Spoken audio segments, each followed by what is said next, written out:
A very long time working on college-driven work specifically with women and girls' rights. But to see the model of the foundation is really interesting because the British royal family has seen its fair share of scandals, including relationships, abdications, secret tapes, and fierce feuds. However, nothing could have prepared them for this. A sealed envelope came deep behind the confines of Buckingham Palace, in a secret security room watched around the clock. It was thick, official, and bore a name that sent shivers down every spine who read it. Meghan Markle. Inside the package were DNA findings, which were so explosive and devastating that they were not even shared with the whole senior staff. Only a few of the firm's most trusted advisors were permitted to read them. What are the contents? A young guy claimed to have documentation that he was Meghan's biological kid, conceived and born years before Archie, and concealed from the public since. The youngster had never featured in Meghan's carefully manicured Hollywood story. He was not mentioned in interviews, pictures, or news reports, but suddenly his identity was linked to a laboratory result. A lab test revealed with 99.98% confidence that Meghan Markle had a hidden love child and that Prince Harry had never been informed. Insiders at the palace said that Harry was taken by surprise. When he examined the paperwork, he became pale, mumbled, "No, that's not possible," and slumped into a chair. Those close to him describe it as the moment his world opened up. He'd fought his marriage to the point of exile, and the lady he'd left his family for. Had she been lying to him all along? If she can hide a child, what else is she hiding? Behind closed doors, mayhem ensued. Prince William was informed. Kate was spotted hugging a staff member in tears. Even Charles, who is generally frigid in a crisis, was claimed to have gasped out loud when he learned the truth. The press hadn't heard about it yet, but it wasn't long before they would. This was not only a personal betrayal. This was a scandal that threatened to shatter the Sussexes' reputation, embarrass the royal family once more, and sparked another fight amongst brothers. And in the midst of it all stood one woman, Meghan Markle, serene, collected, and unashamedly quiet. But the stillness would not last long. The upcoming events would drastically alter everything, and it all began with one drop of DNA. It was a typical morning inside Clarence House until a security staffer dropped a red-sealed letter on Sir Clive Alderton's desk. The seal was not royal, it was lawful. It was addressed to Buckingham Palace, but was routed to the senior private secretary's office. At first, the envelope was thought to be a prank, a stunt. Every week, the royals receive hundreds of odd letters with accusations of illegitimate heirs, royal curses, and secret weddings. However, as the legal assistant who opened the paperwork read the included report, blood drained from her cheeks. The letter included a confirmed DNA result, a notarized declaration from a young guy now in his 20s, and a demand. "This is not blackmail. I only want the truth to be acknowledged. She is my mother." Her name, of course, is Meghan Markle, Duchess of Sussex. The file had 2 DNA matches, one from the claimant and another obtained discreetly from an internet genealogical site who donated. Meghan Markle's estranged half-sister, Samantha. The match was obvious. 99.98%. This was not a fraud. This was science. According to the statement, the child, let's call him Daniel, to protect his identity, was born in California in 2002, supposedly after Meghan's brief but intense connection during her early acting years. According to the paper, Meghan never officially confirmed her pregnancy. She'd taken a leave of absence, left the state, and quietly placed the kid in the care of distant relatives. But Daniel had questions. When he became 21, he set out to find answers, following down biological linkages, finding timelines, and eventually coming to the inconceivable conclusion. His mother was now a duchess, married to a prince of England and claiming he never existed. When the information reached King Charles's inner circle, An instant call was made to Sandringham. "We have a problem," the assistant reportedly stated. Charles, used to controversy, remained unfazed, until he learned one detail: Harry had not been informed. Within 24 hours, a second sealed package was constructed and transported to Montecito, California, using secure diplomatic channels. According to sources, Prince William requested that Harry be notified promptly. "He deserves the truth," William allegedly told a royal staffer. "Even if it hurts." When Harry got the package at his private residence, allegedly presented to him by a trusted British security officer who flew in without notice, he assumed it had anything to do with his security case. But when he flipped over the page, something happened. His hands began shaking. He stopped reading. He read the first paragraph again and again. No, that is not the case. He stood, then sat, then stood up again. Witnesses said he resembled a guy punched by a ghost. The treachery cut worse than any royal slander campaign ever could. This time, the falsehood did not originate from the press or palace. It came from his wife. By dusk, Harry had been entirely quiet. Meghan, according to one Montecito staff member, had no idea what had come.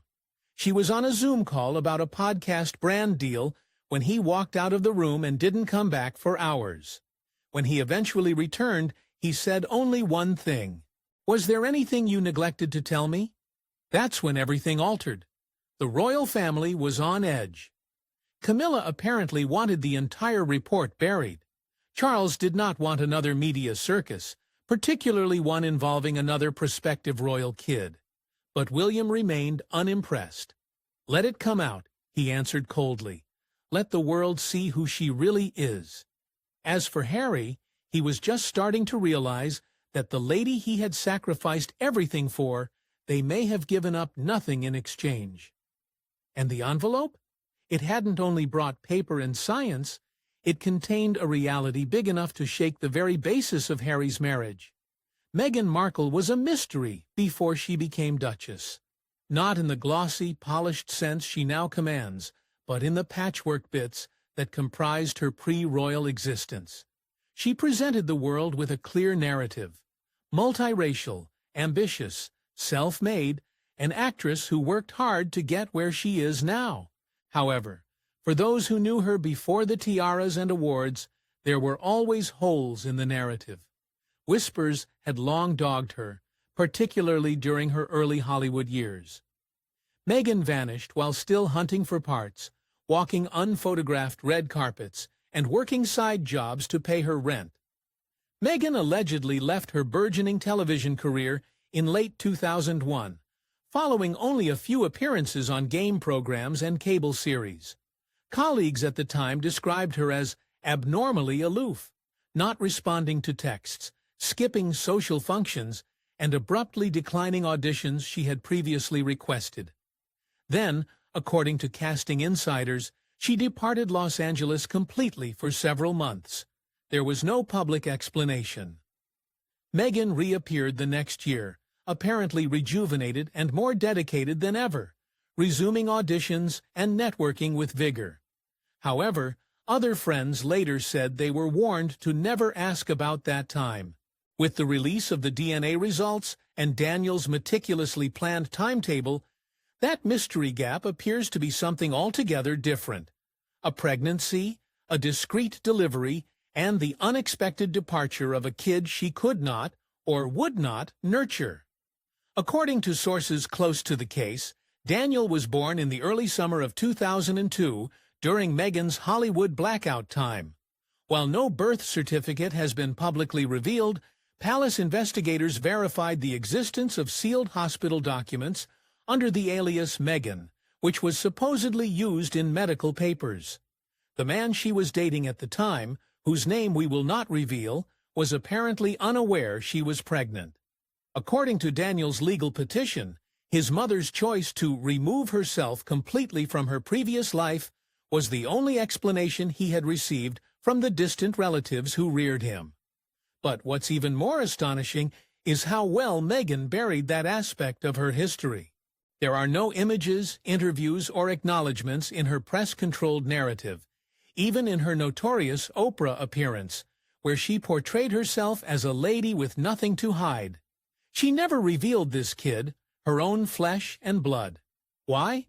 Some sources believe it was ambition. Meghan was still seeking stardom at the time, and she realized that revealing a kid, particularly one born out of wedlock, to a guy outside her carefully crafted identity arc, would quickly close doors. Before entering the royal limelight, however, the truth has a way of fighting its way to the forefront. And now, as palace aides carefully evaluate every year of Meghan's ascent, every connection she severed, every loose thread she tied off, the same grim conclusion emerges. She never ran away from the press. She was escaping from her history. And Harry? He had no clue that the lady who often lamented about being silenced had gone to incredible measures to delete the most essential voice of all, her own child's. Prince Harry remained silent for some hours after receiving the DNA findings. Not to Meghan, not for his crew, not to anybody. According to a Montecito household source, he sat alone by the enormous bay window in their living room, gripping the envelope as if it might vanish if he held it firmly. The guy previously known as the Fun Prince had become a ghost, quiet, pallid, and visibly shivering. He had sacrificed everything for Meghan: his nationality, military titles, and family. He had marched behind his mother's coffin as a child and grown up under the weight of media hostility. And when Meghan entered his life, he felt he had finally met someone who understood his anguish, someone who never lied to him, someone who could be trusted in a pack of wolves. But now that illusion was destroyed. According to insiders, Harry repeatedly said the same remark beneath his breath. "She told me everything." She swore. For a guy who had severed relations with his own brother over his devotion to his wife, the betrayal seemed like a total breakdown. If Meghan could conceal something as large as a kid, what else might she have hidden? Were their romances, time frames real? Was he selected, not loved, the spiral intensified? He began to withdraw from scheduled meetings, cancel projects, and dodge calls from Netflix officials. One source claimed he missed 2 big production calls in a single week, which had never happened before. And when he eventually faced Meghan late that evening, he didn't get a confession. It was not comforting. It was a deflection. She allegedly told him it was none of the palace's business, one insider stated. She framed it as a violation, as if he had invaded her privacy. However, Harry was not inquiring on behalf of the palace. With a family he never knew existed, he looked at her and asked, "Who are you?" The source continued. That was the moment she realized she'd lost control of him. The stillness between them extended. Meghan supposedly stated that the boy was the result of a difficult chapter in her life, which she had emotionally buried. But when Harry inquired if the DNA was false, she did not respond. When he questioned if she ever intended on telling him, she shifted the subject. Their home is said to have been a battlefield of unsaid realities after that. Harry has stopped sleeping in their bedroom. He walked into a guest room and started making calls. Not to Meghan's team, but to his former UK security detail, and to Prince William, whom he hadn't talked to in over a year. There are allegations that Harry sought out a therapist from his time in the British Army for support. His spiral was no longer merely emotional. It was beginning to impair his grasp on reality. He began to doubt everything: their children, their marriage. One royal insider stated bluntly, Harry looked like a man who'd woken up next to a stranger, and for a prince who had said, "What Meghan wants, Meghan gets," it was now cruelly clear. Harry had no idea what Meghan was holding back. Despite all that had transpired, including the interviews, the tell-all book, and the Netflix assaults, Prince William never ceased looking out for his younger brother. The schism between them had made headlines throughout the world, and it was seen as irreversible. But underneath the headlines William always maintained one unwavering truth: Harry was not the enemy. Meghan served as the connecting link. So when William was notified of the DNA findings, and he apparently acted quickly, he cleared his schedule. He summoned Kate. And for the first time in months, the future King of England made a single, firm decision. We bring him home. Kate was believed to be distressed when she learned what had transpired. She had always had a discreet but deep allegiance to Harry. She had seen the agony in his eyes at royal functions and murmured encouraging words during uncomfortable public times. Behind palace gates, she had reportedly told advisers, "Harry never stopped being Diana's boy, he just got lost." The couple quickly directed their staff to call Harry's old confidential aide, one of the few persons still trusted by both brothers. A message was sent using secure methods: no public relations, no palace agenda. Only 4 simple sentences presented in Kate's handwriting. "You can come back." At first, Harry did not answer. Back in Montecito, he was still dealing with the weight of what he had discovered, as well as Meghan's silence. He wasn't prepared to talk, but he did read the message. He read it again and again. The staff noticed a shift. The shouts ceased. The pace slowed. In a rare moment of sensitivity, Harry allegedly muttered to a buddy over the phone, "They don't hate me." Meanwhile, Meghan's reaction to the message was rather different. According to sources, she saw the memo as a trap, a deliberate ploy by William and Kate to get Harry back into the fold, only to strip him of everything. She allegedly told her staff, "This is how they move. Call sugar and smiles until they've got you where they want you." Even she couldn't ignore what was going on. Harry had started asking questions, deep, hazardous questions regarding legal custody, about title rights, concerning his true level of protection in the event that things went wrong. What bothered Meghan the most was the silence of it all. The palace was not leaking to the media. William was not organizing a public rescue. Kate was not making news by sending cryptic comments or smiling. They were not attempting to destroy her. They were attempting to save Harry. Behind the doors, William had even started looking into official legal channels, not to confront Meghan publicly, but to provide a private re-entry road for Harry if he decided to leave her. A group of royal advisers met privately to discuss rules for the return of a senior royal who had willingly stood aside. One close aide to William supposedly stated, "We don't care about the past. We're interested in what he decides next." Kate's statement was much more emotional. "Let him heal," she allegedly instructed a royal aide. "Let him come back whole."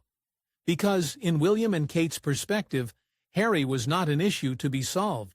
He was a family member, and the family returns home.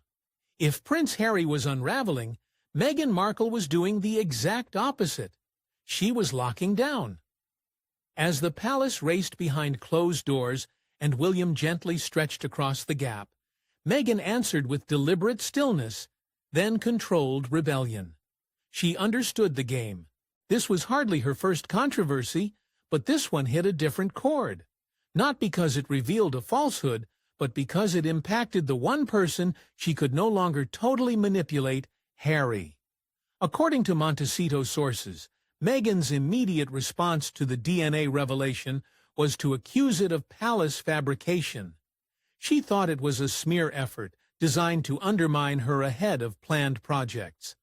A staff member overheard her pacing through their home office, stating, "This is what they do.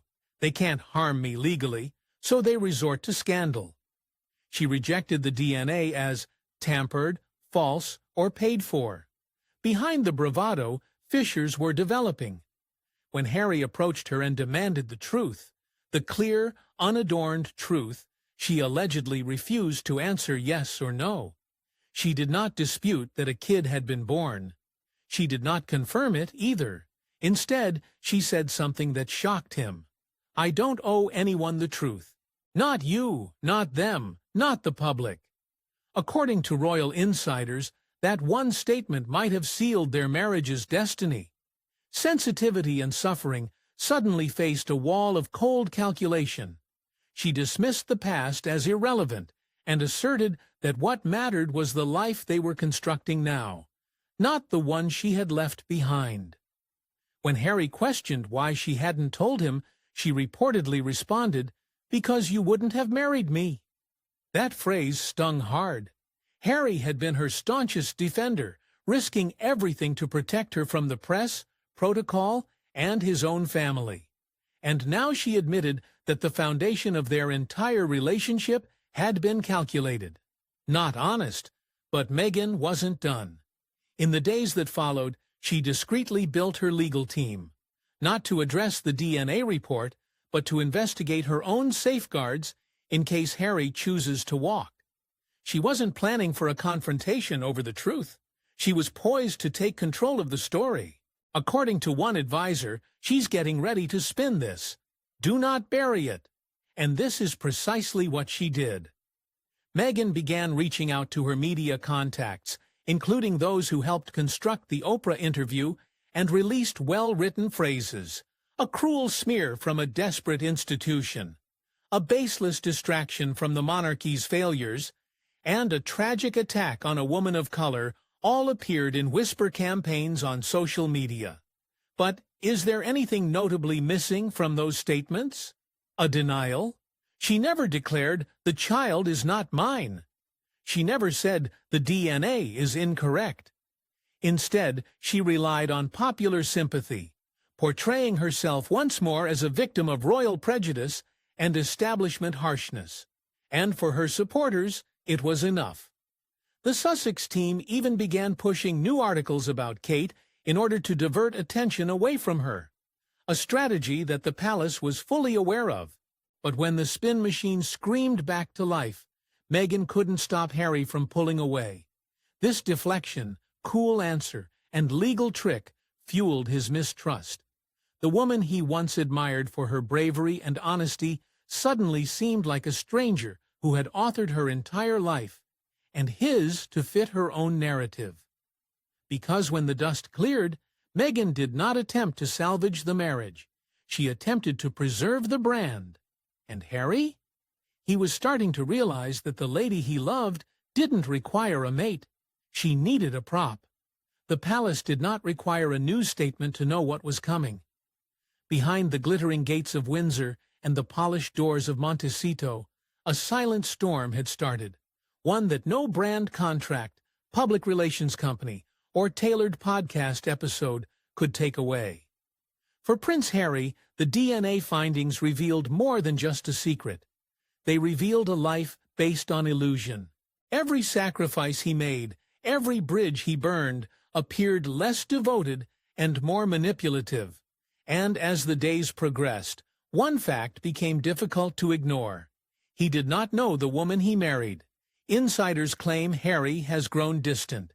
His interactions with William and Kate have discreetly risen. Late-night calls, messages are secure.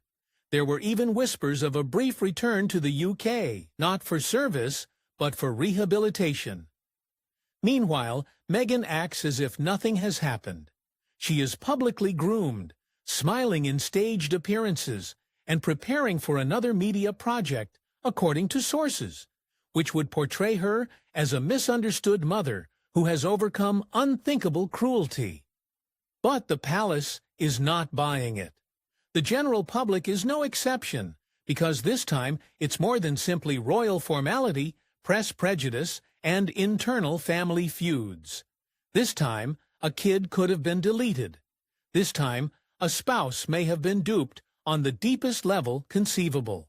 And this time, the mask could have fallen too far to ever be repaired. William and Kate's objective is no longer diplomacy, but damage control. Quiet arrangements are being made in case Harry decides to return home. Legal counsel is examining possibilities. Private homes are being discussed.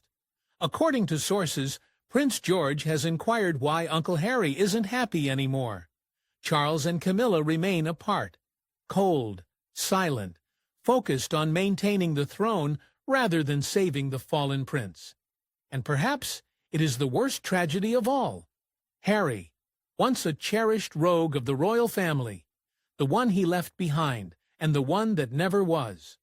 The ending has not been disclosed. There have been no filings filed, no public declarations have been issued. What about behind the scenes? It is already over.